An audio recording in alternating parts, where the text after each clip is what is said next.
Computers understand numbers, not words, so the first challenge in NLP is converting human language, unstructured text, into a numerical format that machine learning models can process. This lecture covers key text representation techniques. The simplest approach is the bag of words model, or BoW model. Imagine a sentence. The cat sat on the mat. We create a vocabulary of all unique words.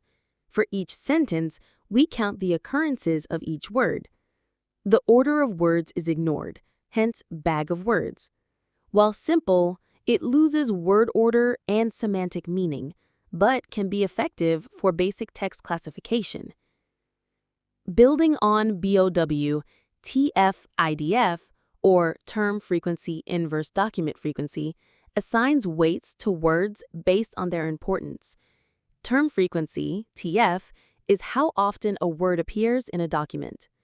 Inverse document frequency, IDF, measures how rare a word is across all documents.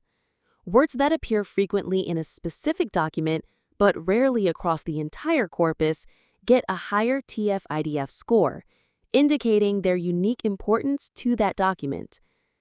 While BoW and TF-IDF are useful, they suffer from a major drawback. They don't capture semantic relationships between words. For example, king and queen are related, but these models treat them as completely separate entities. This led to the development of word embeddings. Word embeddings are dense, low-dimensional vector representations of words.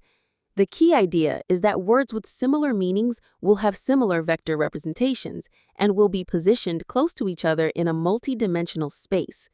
These vectors are learned from large text corpora.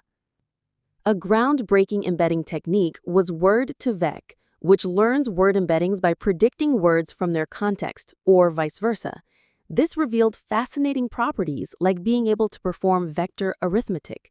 For example, vector of king minus vector of man plus vector of woman often results in a vector very close to vector of queen.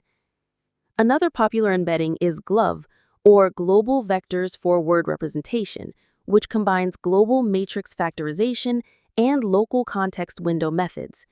Word embeddings provide a much richer and more nuanced representation of language, allowing models to understand semantic similarity and relationships between words. This was a crucial step towards more sophisticated NLP models. Now, let's look at some common NLP tasks.